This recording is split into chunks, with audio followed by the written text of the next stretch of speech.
Assalamualaikum warahmatullahi wabarakatuh. Alhamdulillahi wa kafa, wassalatu wassalamu ala rasulillahil mustafa wa ala alihi wa sahbihi wa mal wafa. Allahumma salli wa sallim ala sayyidina wa nabiyyina wa habibina wa imamina wa qudwatina wa murabbina wa syafi'ina Muhammad wa ala alihi wa sahbihi wa man tabi'ahum bi ihsanin ila yaumiddin. قال الله تعالى في القرآن الكريم وهو أصدق القائلين أعوذ بالله من الشيطان الرجيم يا بني إسرائيل اذكروا نعمتي التي أنعمت عليكم وأني فضلتكم على العالمين صدق الله العظيم. Alhamdulillah, kita bersyukur kepada Allah Subhanahu wa taala. Malam hari ini setelah sama-sama kita menunaikan salat maghrib secara berjamaah, kita berkumpul sejenak di majelis ilmu di taman-taman surga. Mudah-mudahan Allah mudahkan jalan kita menuju ke sana. Amin. Mari kita bersalawat kepada baginda Nabi Muhammad sallallahu alaihi wasallam. Allahumma shalli wa sallim ala sayyidina Muhammad wa ala ali sayyidina Muhammad. Mudah-mudahan dengan kita bersalawat dan berusaha mengamalkan sunnah-sunnahnya, kita terpilih di antara umatnya yang mendapatkan syafaat di akhirat. Amin ya rabbal alamin. Yang saya hormati dan saya muliakan imam masjid, ta'mir masjid, pengurus BKM masjid, tokoh-tokoh masyarakat, para sesepuh, alim ulama, ayah bunda, dan kawan-kawan semuanya yang disayang Allah Subhanahu wa taala. Sebelumnya kami mengucapkan taqabbalallahu minna wa minkum siyamana wa siyamakum kullu am wa antum bi khair. Mohon maaf lahir dan batin karena ini masih dalam suasana hari raya. Namun tidak demikian dengan apa yang dirasakan oleh saudara-saudara kita di Palestina. Kalau kita di Aceh ini, di Indonesia pada umumnya aman, bahagia berhari raya. Tapi saudara-saudara kita di Palestina, wabil khusus di Gaza, malam tidur nggak nyenyak. Kalau mungkin anak-anak kita di sini bisa main-main, ada yang main petasan. Kalau di sana dentuman bom, hilang kerabat, hilang keluarga, suami berpisah dari istrinya, orang tua kehilangan anaknya, anak jadi yatim, jadi piatu. Maka kita harus terpanggil jiwanya. Ketika terjadi huru-hara, terjadi fitnah di negeri Syam, iman itu ada di sana. Kata Abdullah bin Amr bin As radhiyallahu an. Jadi itu sebabnya kita mengadakan acara kajian, sifatnya dadakan memang, tapi masya Allah tabarakallah, kami melihat antusiasme warga Banda Aceh dan sekitarnya, masyarakat Aceh pada umumnya ya, masya Allah luar biasa memenuhi masjid ini, supaya kita nanti punya jawaban ketika ditanya oleh Allah Subhanahu wa taala di akhirat, apa yang sudah kita lakukan? Sudahkah kita berdoa? Sudahkah kita ikut berduka? Sudahkah kita memberikan harta kita untuk menolong mereka kalau kita nggak bisa berjihad fisik ke sana gitu? Maka mudah-mudahan hadirnya kita malam hari ini menjadi hujjah kita di akhirat bahwa kita sudah berbuat sesuatu. Dan alhamdulillah pada malam hari ini hadir bersama kita guru kita, ulama kita yang udah nggak asing ya, Al-Mukarram Ustaz Dr. Amri Fatmi LCMA. Insyaallah kita akan bincang-bincang seputar Palestina, seputar bumi Syam, seputar Al-Aqsa. Apa yang harus kita lakukan? Apa sikap terbaik kita sebagai kaum muslimin, sebagai orang beriman, atau setidaknya sebagai manusia? Karena nggak cukup untuk menjadi orang beriman baru kita mau peduli dengan Palestina. Cukup jadi manusia aja. Kita peduli, kita punya empati. Maka tanpa memperpanjang kalam, untuk menghemat waktu, saya persilakan Ustadz Amri untuk menyapa para jamaah terlebih dahulu. Tafadhol Ustadz. Bismillahirrahmanirrahim. Assalamualaikum warahmatullahi wabarakatuh. Alhamdulillahirabbil alamin, hamdan katsiran thayyiban mubarakan fih. Allahumma shalli wa sallim wa barik ala sayidina Muhammadin wa ala alihi wa sahbihi wa sallim. Subhanaka la ilma lana illa ma 'allamtana innaka antal alimul hakim. Allahumma 'allimna ma yanfa'una wanfa'na bima 'allamtana wa zidna ilma. Amma ba'du. Alhamdulillah, senang sekali pada malam ini kita berjumpa kembali. Sebagaimana Ustaz Muzammil tadi sudah memukaddimahi, dan senang pula duduk di sini bersama dengan Ustaz Muzammil. Sebenarnya kita minta Ustaz Muzammil juga sebagai narasumbernya, tapi kata beliau biar saya yang jadi moderatornya saja, kata beliau. Jadi di sini insyaallah kita akan bincang-bincang santai ya tentang masalah kewajiban kita terhadap saudara-saudara kita di Palestina, dan juga membincangkan tentang apa ya yang mesti kita pahami tentang kita selaku generasi milenial ini, di mana kita lahir masalah Palestina lebih tua daripada kita ya. Jadi banyak hal yang mungkin kita tidak paham, sama-sama kita bincangkan insyaallah. Terima kasih atas kesempatan yang diberikan kepada kami, dan terima kasih kepada ikhwati fillah semuanya yang telah hadir bersama di tempat ini sebagai wujud daripada kepedulian kita terhadap saudara kita di Palestina. Dan ada tabungan yang mungkin akan diedarkan bersama. Tabungan itu adalah untuk kita sumbangkan untuk saudara kita di Palestina pada malam ini insyaallah. Jadi gini Ustaz, Ya. beredar isu di sosial media, Ya. ada yang bilang gini, ngapain kita jauh-jauh mikirin Palestina? Ya. Di sini aja kita masih susah. Ada lagi sebagian lain yang bilang permasalahan di Palestina itu kan masalah perebutan tanah sama Ya. orang-orang Israel dengan penduduk Palestina di sana gitu. Jadi itu bukan konflik agama, jadi konflik perebutan lahan aja gitu. Sebagian yang lain ada yang berkata masalah Palestina ini masalah iman, masalah akidah gitu. Jadi bagaimana kita menyikapinya Ustaz? Ya. Ini mungkin permasalahan yang memang simpang siur kesebahagiaan kita ingin menyikapi tentang masalah Palestina. Jadi sebenarnya masalah agama itu atau masalah nasional saja, masalah tanah seperti tadi ya. Saudaraku yang dimuliakan Allah, kita katakan masalah Palestina lebih daripada itu adalah masalah iman, masalah Islam, masalah agama, juga adalah masalah akidah kita. Kenapa ya? Masalah Palestina keluar daripada masalah tanah menjadi masalah agama, karena sebelum ada masalah Palestina hari ini ya, itu telah turun ayat di dalam Al-Quran ya, Allah bercerita tentang masalah Palestina. Dalam surat Al-Isra yang pertama kita semua baca, A'udzubillahi minasyaitonirrajim, Bismillahirrahmanirrahim. Subhanalladzi asra bi'abdihi lailan minal masjidil haram ilal masjidil aqsa alladzi barakna haulahu linuriyahu min ayatina. Jadi Allah sebutkan Nabi diisrakan ya daripada Masjidil Haram ke Masjidil Aqsa. Sepakat para ulama Masjidil Haram itu adalah di Makkah, Masjidil Aqsa itu adalah di daerah Palestina. Dikatakan Aqsa kenapa? Karena adalah masjid yang terjauh dari letaknya daripada Mekah. Jadi itu adalah dua masjid, itu berada di Palestina, di Al-Quds hari ini.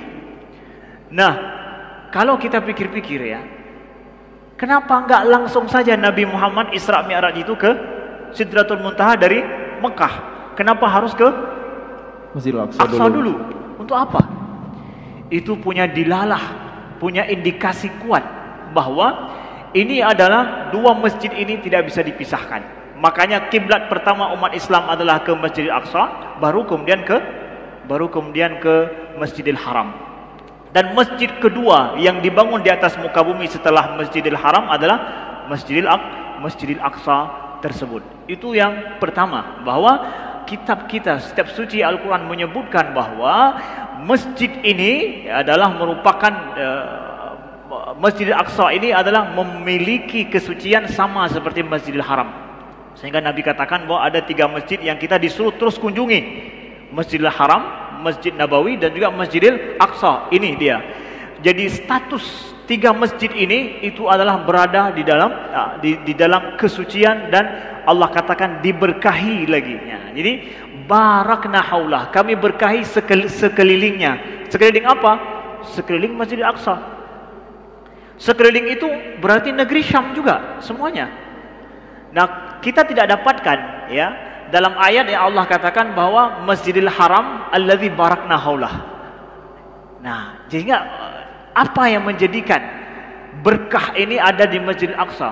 Kita dapatkan misalkan Imam Tabari dalam tafsir beliau menyebutkan barakna haulahu, kami berkahi sekelilingnya, itu artinya diberkahi dengan tumbuh-tumbuhan, diberkahi dengan nikmat yang banyak ke tempat itu. Lalu Imam Qurtubi menyebutkan diberkahi sekelilingnya bermakna juga adalah banyaknya para anbiya dan orang-orang soleh di sekitarnya. Jadi ibaratkan bahwa sekitar Masjidil Aqsa itu adalah orang-orang mulia, orang-orang baik, orang-orang soleh yang tinggal di situ. Bagaimana dengan orang Yahudi? Orang-orang soleh, mulia, atau orang yang berbuat keji hari ini?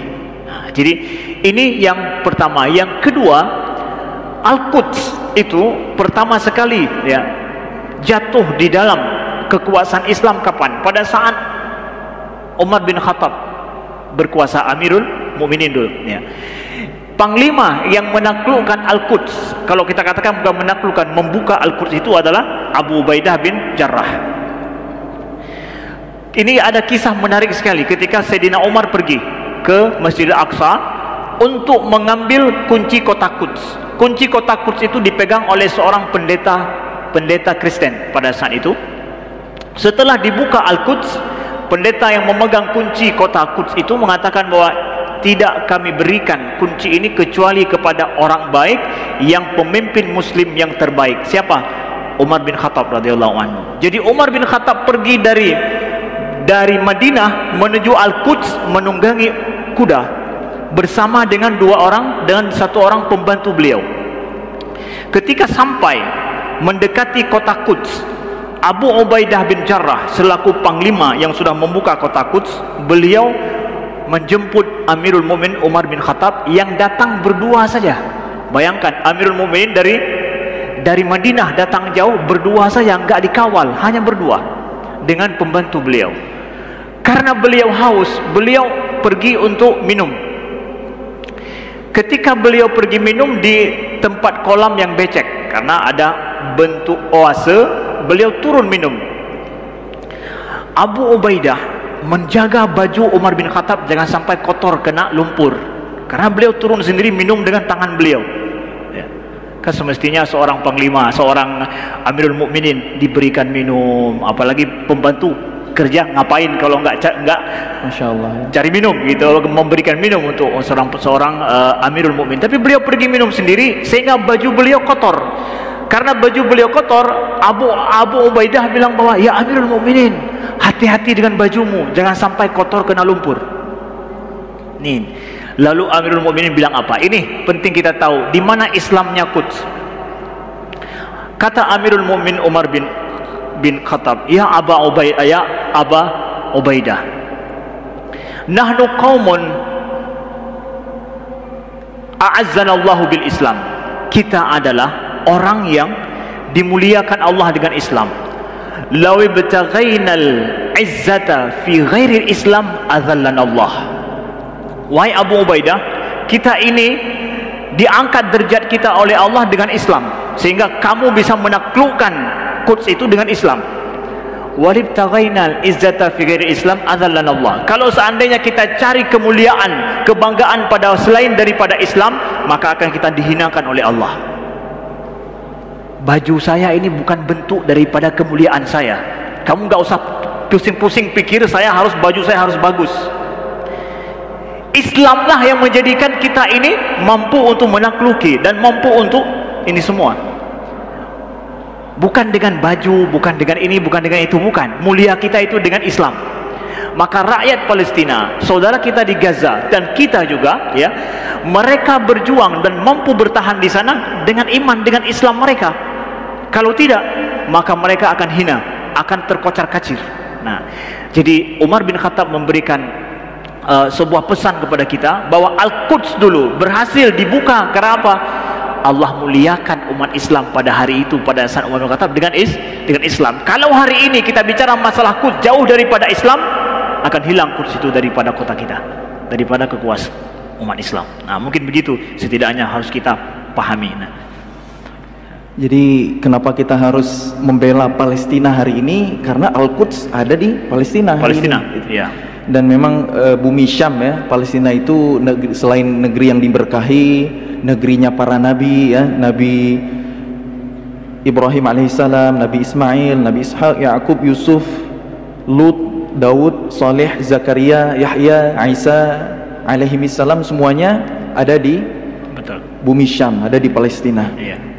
Nah, jadi bicara Palestina itu bukan hanya isu nasionalis, ya, tapi lebih dari itu, ini adalah isu agama, soal iman kita. Kenapa kita harus membela Palestina hari ini? Baik Ustadz, berikutnya ngomong-ngomong soal Yahudi dan Zionisme, Ustadz. Kan ada yang bilang jangan benci Yahudi, tapi benci Zionisme, karena nggak semua Yahudi itu jahat. Ada yang berstatement begitu. Tapi kalau kita buka Quran kita, Ustadz, bagaimana Allah memperingatkan kita tentang Yahudi? Karena di masa Nabi dulu, ya, kalau kita belajar sirah Nabawiyah, yang paling kuat, yang paling punya kedudukan, yang paling hebat itu kan Quraisy, terpandang, kuat militernya itu Quraisy. Kalau nomor 2 barulah Yahudi, nomor 3 Arab Badui. Jadi ada 3 kasta lah kurang lebih di zaman Nabi dulu gitu. Tapi berbicara tentang Quraisy, Allah tidak pernah mengabadikan keburukan Quraisy, karena pada akhirnya Quraisy itu beriman kepada Allah. Misalnya surah Quraisy yang Allah abadikan apa? Ila fihim rihlatash syita'i was-shaif. Mereka bepergian pada musim dingin dan musim panas dalam rangka apa? Dalam rangka perdagangan. Orang Quraisy itu jago bisnis, itu yang Allah abadikan gitu. Tapi giliran Yahudi gitu, itu selalu pasti ada keburukannya gitu. Pasti ada peringatannya. Misalnya di surah Al-Fatihah, ummul Quran yang kita baca setiap hari dalam salat, ghairil maghdubi alaihim waladdallin. Al-maghdubi alaihim, golongan yang dimurkai, dimarahi Allah itu siapa? Al-Yahud. Dan al-dhallin, yang sesat itu Nasara. Jadi Allah lebih dulu menyebut Yahudi sebelum Nasrani. Walan tarda ankal yahud walan nasara. Jadi Yahudi ini memang diperingatkan oleh Allah. Jadi kita harus hati-hati dengan Yahudi itu. Nah, jadi gimana menyikapi statement antara Yahudi dan Zionisme, Ustaz? Baik, ya, ini untuk generasi kita perlu kita pahami dengan baik, bahwa sering kita mendengar istilah Zionisme dan juga Yahudi. Yahudi lebih duluan istilah ini muncul, ataupun agama selaku agama justru sebelum Islam, ya. Sehingga kita katakan Yahudi selaku agama, ya, dia sendiri adalah sesuatu yang dianggap eksis, ada di dalam Al-Quran sendiri, termasuk dalam Ahlu Kitab. Jadi mereka bahkan mendapatkan tempat khusus di dalam Islam, bahkan disebut dengan Ahlu Kitab, ya. Nah, selaku agama Yahudi. Nah, sehingga Rasulullah SAW ketika beliau tinggal di Makkah, ya, nggak ada istilahnya beliau bekerja sama dengan Zionisme, bukan, tetapi adalah dengan orang Yahudi. Sehingga fakta Madinah pertama ketika Nabi masuk itu adalah innal muslimun wal yahud ummatun, ya. Jadi orang Islam dan orang Yahudi di Madinah dalam sebuah negara dianggap adalah sebuah umat yang menyatu dalam sebuah negara. Jadi Nabi menghargai eksistensi Yahudi selaku agama, yang mereka itu mempraktekkan agama mereka yang tidak mengganggu umat Islam, saling menjaga satu sama lain, hidup secara damai berdampingan. Itu adalah Yahudi selaku agama. Pada saat kemudian agama manapun, siapapun orangnya, yang kemudian mereka berbuat zalim, berkhianat, berbuat zalim, kemudian tidak menepati janji, ya, bahkan kemudian memerangi saudaranya yang lain, maka itu sah saja kalau seandainya setelah itu orang ini mendapatkan perlakuan yang sama. Artinya bahwa diperangi oleh Nabi karena apa? Mereka berkhianat, ya, atas nama. Tapi atas nama Yahudi itu sendiri selaku agama yang hidup berdampingan dengan umat Islam sejak Nabi mereka dihargai, kita katakan. Begitu juga dalam sejarah Islam kita dapatkan justru orang Yahudi paling damai hidup mereka di dalam kekuasaan Islam. Mulai dari Abbasiyah, mulai dari Umayyah, Abbasiyah sampai Andalusia, itu adalah paling dihargai orang Yahudi. Mereka hidup berdampingan damai. Sedangkan Zionisme ini adalah istilah yang muncul pada akhir abad ke-19. Zionisme ini dipelopori oleh Theodor Herzl, salah seorang Yahudi dari mana? Dari Swiss, di kota Basel. Jadi kenapa muncul Zionisme ini? Zionisme ini adalah sebuah gerakan yang muncul dalam bingkai kolonialisme barat.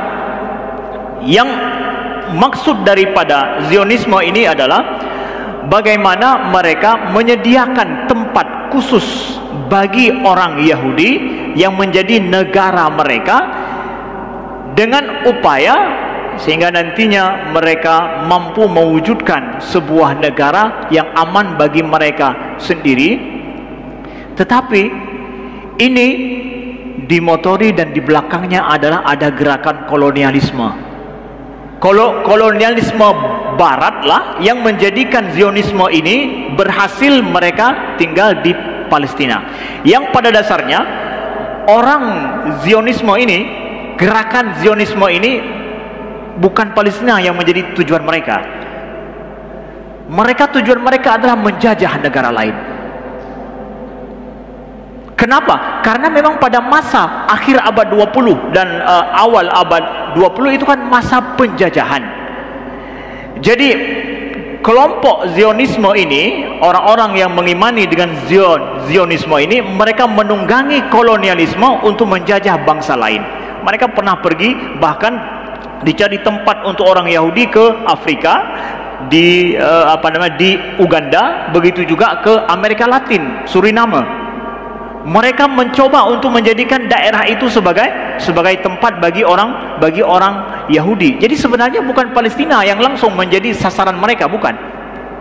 Justru sasaran mereka pokoknya kami punya negara yang bisa dijajah, yang nanti orang-orang kolonialisme mampu menjadikan orang Yahudi itu sebagai alat untuk menguasai tempat itu. Akhirnya kenapa dipilih Palestina? Karena Palestina diduduki oleh Inggris pada saat itu.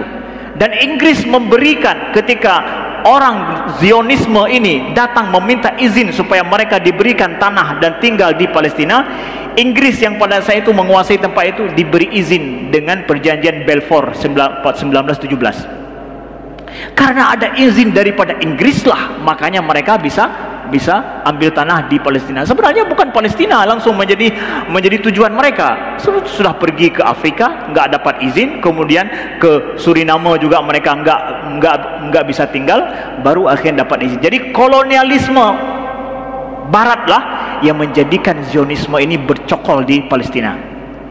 Ini perlu kita pahami asal usulnya.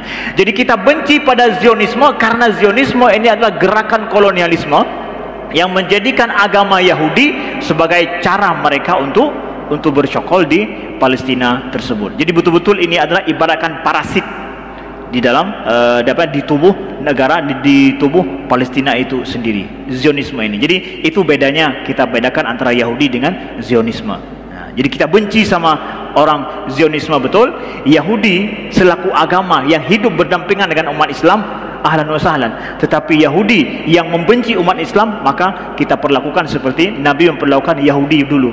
Mereka damai, kita hidup berdampingan. Mereka tidak mau damai dengan kita, berlaku hukum sunnatullah. Nah, begitu.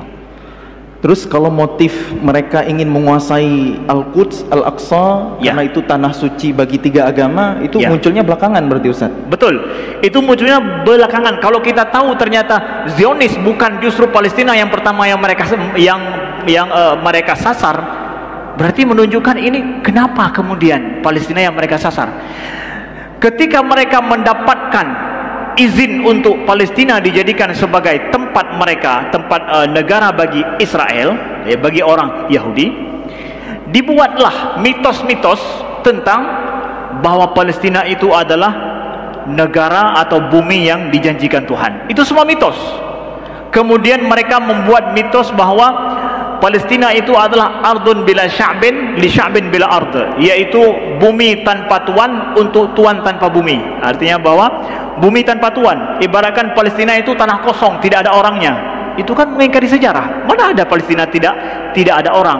Untuk apa? Untuk tuan yang tidak punya tanah. Mereka menganggap ya, mereka orang Yahudi ini adalah Sya'bullah Al-Mukhtar, yaitu bangsa Tuhan yang terpilih, maka berhak untuk mendapatkan tanah yang dijanjikan Tuhan. Nah, mitos ini sampai hari ini terus ditanam oleh orang Yahudi, oleh Zionisme kepada semua orang-orang Yahudi yang berhijrah ke Palestina.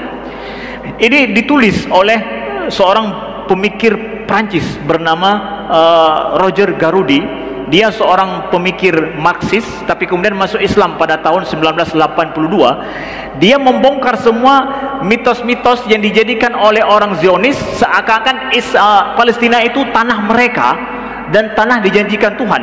Ini dia tulis bukunya ya. Ini adalah terjemahan dalam bahasa Arab dari bahasa Prancis. Buku ini dicari di Google sudah sulit, susah. Tidak ada, betul-betul dibasmi.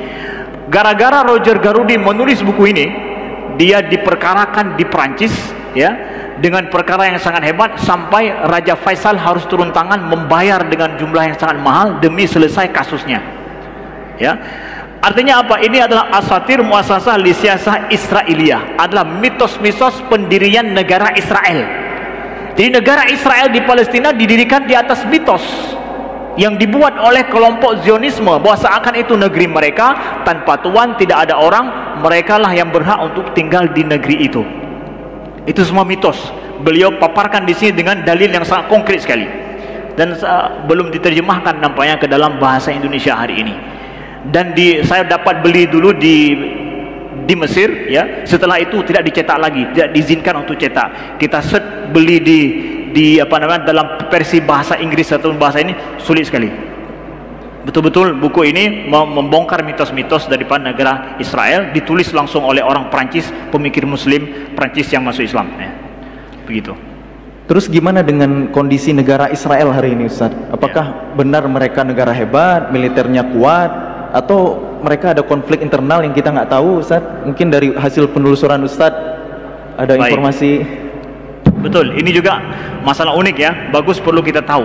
Kita sering pikir bahwa negara Israel itu adalah negara kuat, superpower, didukung oleh Amerika, dan mereka betul-betul sedikit demi sedikit akan mampu menguasai Palestina. Ada seorang pemikir Muslim dari Mesir yang ahli di bidang Zionisme dan Yahudi, betul-betul pakar di bidang itu ya. Nama beliau adalah Dr. Abdul Wahab Al-Masiri. Itu diakui dunia Islam dan juga di negeri barat kepakaran beliau. Beliau mengarang ensiklopedia tentang Zionisme, itu sampai 20 jilid panjangnya, lebar. Beliau diantaranya ini, beliau di sini menyebutkan, ini buku, salah satu buku beliau, banyak karya-karya beliau ya, Tarikh Fikr Suhyuni. Beliau sebutkan tentang sejarah daripada Zionisme. Dan juga beliau mengarang kitab penting sekali adalah tentang masalah Inhiyar Israel, Nihayatu Israel, akhirnya negara Israel. Kata beliau, negara Israel itu secara pasti dengan sendirinya akan berakhir. Kok bisa? Sedangkan kita berpikir itu negara superpower kuat. Sedangkan yang pakar ahli di bidangnya, beliau mengatakan hilangnya Israel, berakhirnya sejarah negara Israel itu akan terjadi dengan sendirinya, kata beliau. Bahkan kenapa? Negara Israel, mereka yang tinggal di negara Israel itu adalah Yahudi dari seluruh dunia, dibawa berhijrah ke Palestina atas dasar bahwa seakan-akan orang Yahudi negara mereka adalah di Palestina. Kebanyakan mereka yang pergi berhijrah ke Palestina itu semua mencari aman. Yang mereka susah tinggal di Rusia, susah tinggal di Eropa Timur, mereka mau berhijrah ke Palestina. Kenapa? Cari nyaman. Makanya iklan-iklan Zionisme di Eropa supaya orang-orang Yahudi mau hijrah ke tempat itu adalah tempat yang nyaman, kehidupan yang terjamin. Itu semua iklannya. Jadi mereka yang miskin-miskin, fukara-fukara di sana mau hijrah, kenapa? Dijanjikan tempat yang nyaman, aman. Ketika kemudian mereka pergi ke Palestina, mereka mendapatkan orang Palestina yang beringas, anak-anak kecil yang siap melempar mereka dengan batu, ya. Kemudian ditambah hari ini seperti adanya roket. Itu penyebab daripada mereka ketakutan. Jadi ketakutan orang Yahudi terhadap mereka tidak nyaman di tempat itu betul-betul sangat mengganggu stabilitas dan eksistensi Israel. Orang Israel itu, mereka punya 2 paspor semuanya, paspor negara asal dan paspor Israel. Kapan terjadi tidak nyaman tinggal di Israel, besok angkat tas mereka, terbang ke negeri mereka balik. Itu yang menjadikan ya pemerintah Israel sangat takut kalau seandainya kondisi Israel tidak nyaman. Makanya itu rahasia hari ini.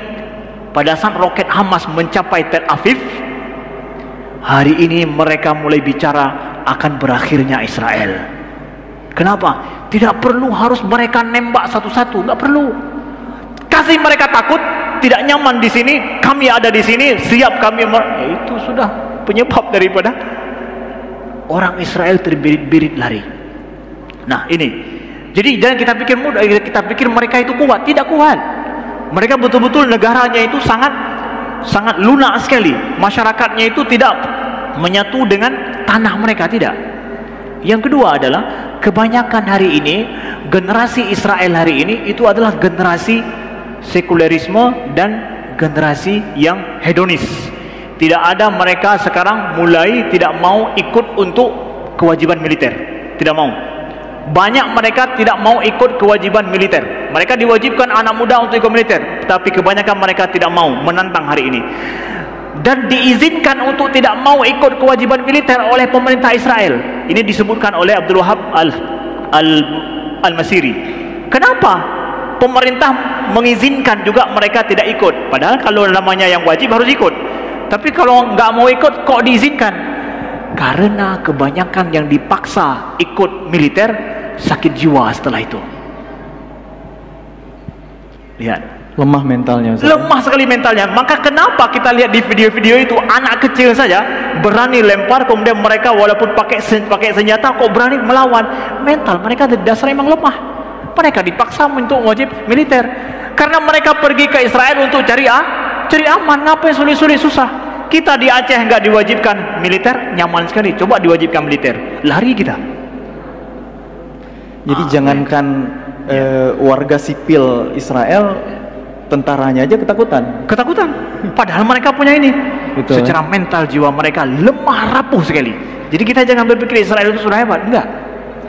Jadi memang kalau kita belajar di Sirah Nabawiyah, perang kaum muslimin melawan Yahudi itu nggak seru, nggak seseru lawan musyrikin Quraisy. Perang Badar, perang Uhud itu kan man to man gitu ya.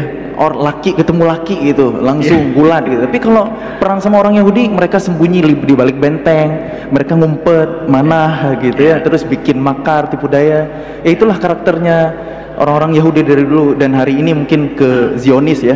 Makanya kita surah Hasyr itu la yuqatilunakum illa min wara'i judur, ya. Mereka tidak memerangaimu kecuali di balik benteng. Betul. Ya, tahsabuhum jami'an wa qulubuhum syatta. Kalian pikir mereka itu semua menyatu, kata Allah wa qulubuhum syatta, pada hati mereka itu cerai-berai. Betul itu memang. Ya. Masya. Terus Ustaz, beredar mitos juga nih di tengah masyarakat kita ya. Kalau orang Yahudi itu pinter-pinter. Kalau ditanya siapa orang paling pinter, ya generasi zaman now mungkin akan jawab Albert Einstein. Padahal IQ-nya menurut ilmu hari ini cuma 160. Betul. Kalau kita belajar dari sejarah, kita mungkin kalau pernah tahu sosok Amr bin As, Walid bin Mughirah, itu kan orang-orang yang cerdasnya luar biasa. Atau Imam Bukhari rahimahullah taala yang menghafal ratusan ribu hadis. Itu kan bertentangan, kontras sekali Ustaz ya. Betul. Dengan doktrin-doktrin hari ini yang mengatakan bahwa orang Yahudi itu pinter-pinter gitu. Jadi gimana Ustaz? Bagus, ini juga pertanyaan penting untuk generasi kita.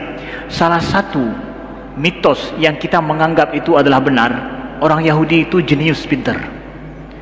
Jadi ketika kita menerima istilah Yahudi jenius, seakan mereka itu top. Hati-hati, ini adalah merupakan kesalahan pemahaman kita. Yahudi itu tidak pinter, tidak jenius, dan ini dibahas oleh para pakar. Yang saya katakan bukan ide saya, tapi ini para pakar. Betul tidak jenius orang Yahudi itu? Tidak. Kalau kita meyakini mereka jenius, seakan-akan ada baiknya loh orang Yahudi, walaupun mereka seperti itu, tapi ada baiknya, cerdas mereka. Mark Zuckerberg itu kan cerdas dia. Berani nggak ya kita melihat bahwa kita katakan kalau kebanyakan daripada orang Yahudi yang cerdas itu karena pengaruh tempat mereka tinggal, bukan gara-gara Yahudinya. Itu perlu kita tahu. Seperti misalkan ada filosof namanya Spinoza, ada kemudian pakar ilmu jiwa namanya Freud. Contoh, itu adalah Yahudi. Cerdasnya bukan gara-gara dia Yahudi, tapi karena mereka tinggal di sebuah lingkungan, yang lingkungan itu kemudian menjadikan dia pintar. Kemudian di dalam sejarah Islam ada Musa bin Maimun di Cordoba. Musa bin Maimun itu adalah orang ulama Yahudi yang pintar berbahasa Arab, pintar ilmu Arab, dan bahkan banyak mengarang dalam bahasa Arab tentang keilmuan Islam, bahkan dia karang. Kenapa Musa bin Maimun pintar? Karena tinggal di Cordoba. Coba tinggal di Aceh. Coba orang Yahudi itu di sana tinggal di Indonesia, mungkin lebih bego mereka daripada kita, lebih bodoh mereka daripada kita. Kenapa? Ya, daerahnya seperti ini. Lihat lagi orang Yahudi yang ada di Ethiopia. Ethiopia banyak orang Yahudi, ada yang pintar, bodoh juga. Jadi karena lingkungan mereka di situ tinggal, maka mereka ada yang muncul pintar. Kemudian kita tidak membandingkan dengan non-Yahudi. Non-Yahudi banyak juga yang pintar. Orang Muslim banyak yang dapat juga, banyak dapat Nobel juga. Kenapa? Ya mereka tinggal di sebuah tempat. Jadi bukan Yahudinya yang menjadi mereka pintar. Seakan-akan kita pikir yang namanya gen Yahudi memang carong-carong tar. Itu salah total. Bukan gen Yahudinya, tetapi karena lingkungan dan tempatnya. Itu semua terjadi, dan bisa siapa-siapa saja bisa seperti itu. Nah, begitu. Dalam Al-Quran ada satu surah namanya Al-Hasyr ya, itu tentang Yahudi Bani Nadir. Nah, kata Allah, Yahudi itu innahum qaumul la ya'qilun. Di ayat berikutnya Allah katakan mereka itu la yafqahun, mereka umat yang enggak berakal, enggak paham. Sedangkan kita orang-orang beriman ini di banyak ayat Allah sampaikan ulul albab, ulul absar. Kita ini yang cerdas harusnya kaum muslimin. Terus kenapa kita hari ini kok kebalik gitu? Kok mereka yang menguasai dunia? Wa tilkal ayyamu nudawiluha bainan nas. Allah lagi mempergilirkan masa. Ya, untuk kita rebut kembali ketika kaum muslimin kembali lagi ke Al-Qur'an, karena itulah sumber kehebatan orang Islam ya, dari Al-Qur'an. Kenapa hari ini umat Islam kok tertinggal? Karena jauh dari Quran. Sebab kalau kita belajar dari sejarah dulu, ilmuwan-ilmuwan hebat itu dari Islam. Ya, betul. Kampus pertama di dunia dari Islam, dari Maroko. Kenapa orang di wisuda pakai toga? Toga itu jubah, itu pakaian kaum muslimin, pakaian kehormatan gitu. Jadi yang cerdas itu orang Islam. Jadi ulama-ulama zaman dulu itu bukan hanya ahli agama, tapi juga ahli sains itu bergabung. Karena sumber ilmu tertinggi itu dari Al-Quran. Muncul Al-Khawarizmi ahli matematika, muncul Bun Nafis, Az-Zahrawi ahli kedokteran, muncul Ibnu Haytham ahli optik, muncul Abbas bin Firnas penemu pesawat terbang pertama kali, bukan Wright bersaudara, tapi hari ini kan terjadi pemutarbalikkan fakta gitu. Jadi penemu ini itu siapa? Nama yang disodorkan ke kita itu nama-nama orang barat, nama-nama orang Eropa gitu. Padahal kalau kita belajar sejarah, peradaban yang maju, yang hebat itu lebih dari 1000 tahun itu adalah Islam, kaum muslimin. Begitu kurang lebih. Jadi berhubung waktu Isya udah dekat nih, apa nih Ustaz kesimpulan, hikmah, pelajaran yang bisa kita ambil Ustaz dari konflik Palestina hari ini, isu penjajahan Israel terhadap Palestina, perjuangan kaum muslimin, gimana nih Ustaz? Ya, baik. Pertama adalah absyir, berikan kabar gembira. Kabar gembiranya bahwa Palestina, negara kita, saudara kita di Palestina, di Gaza dan yang lainnya, mereka adalah orang yang paling berhak tinggal di tempat itu, dan mereka punya sejarah di tempat itu. Sedangkan orang Yahudi itu ibaratkan parasit yang datang tiba-tiba, yang sifatnya sementara. Dan ini terbukti bagaimana rakyat Palestina di Gaza dan yang lainnya, mereka betul-betul bersabar dan mereka mampu betul-betul eksis di tempat itu dan mampu untuk mempertahankan diri dalam kondisi yang sulit sekali. Dan ini menunjukkan bahwa hanya mereka lah yang mampu untuk bertahan di tempat itu, dan mereka lah yang berhak atas tanah itu. Yang nomor dua, pelajaran bagi kita secara akidah. mau menjaga ketahanan nasional kita itu dengan akidah. Ini pelajaran bagi kita di Indonesia juga, bagi pemerintah kita juga. Akidah yang benar, akidah yang kuat, itu yang menjadikan kemudian umat ataupun warga negara yang betul-betul siap dengan segala perubahan dan segala tantangan yang dihadapi. Akidah. Saudara kita di Gaza, mereka 2 juta lebih di tempat yang paling sempit dan sulit hidupnya. Kalau kita hidup hanya demi mencari gaji, mencari kemudahan secara ekonomi, ramai-ramai mereka eksodus keluar Gaza dan diberikan uang dan tempat oleh orang Israel yang nyaman bagi mereka. Tapi mereka tidak terima itu. Kenapa? Karena akidah mereka. Dalam penjajahan dulu, yang paling berjuang di garis depan itu adalah para ulama. Para ulama. Kenapa? Akidah sekali lagi. Bahwa adanya perang Sabil di Aceh ini adalah akidah. Jadi betul-betul agama itu, akidah yang kuat menjadikan ketahanan nasional sebuah negara itu kuat. Nah, kita belajar dari saudara kita di Gaza bahwa akidah Islam ini betul-betul menjadikan manusia itu tidak mampu untuk diperbudak oleh apapun. Dia akan siap tegak berdiri walaupun kezaliman di depan, bahkan mampu melawan kezaliman. Maka kalau ada orang bilang bahwa orang beragama itu orang lemah mentalnya, maaf, bukan. Justru mereka yang paling kuat mentalnya.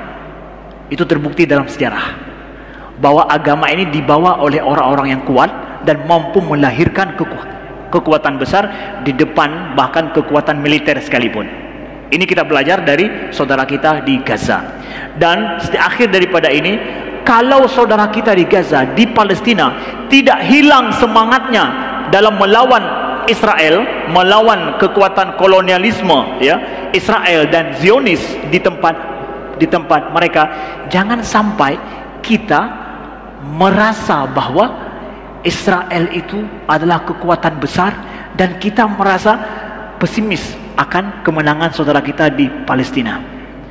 Ada 2 hal yang menjadikan Israel tetap bercokol. Kenapa? Pertama, hilangnya orang-orang Arab dan juga orang Muslim yang betul-betul sadar akan pentingnya Islam dan persaudaraan Islam dalam membantu sesama saudara.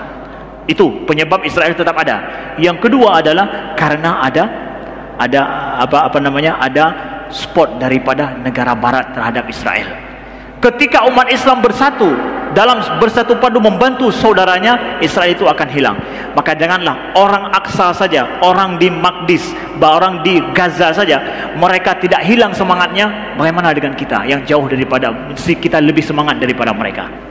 Ini mungkin ya 3 hal yang ingin kita sampaikan, pelajaran kepada kita semua dalam kita membantu saudara kita di Palestina. Kita membantu mereka atas nama iman, atas nama akidah, atas nama persaudaraan ukhuwah al-Islamiyah.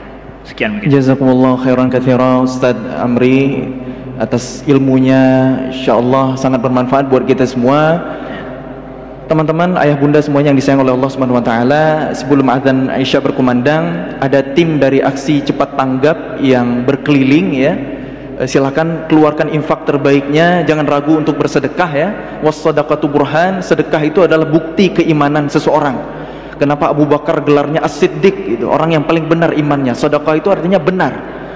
Jadi kalau kita bandingkan sedekahnya Abu Bakar dengan Umar, suatu ketika Abu Bakar bersedekah 100% hartanya, sementara Umar 50% dari hartanya. Maka benarlah bahwa sedekah itu adalah bukti keimanan kita. Jadi keluarkan yang terbaik ya, yang paling ikhlas. Lebih baik 100.000 ikhlas daripada 1.000 nggak ikhlas, kan gitu ya. Mending banyak sekalian gitu. Dan apa yang kita keluarkan sebenarnya itulah yang abadi.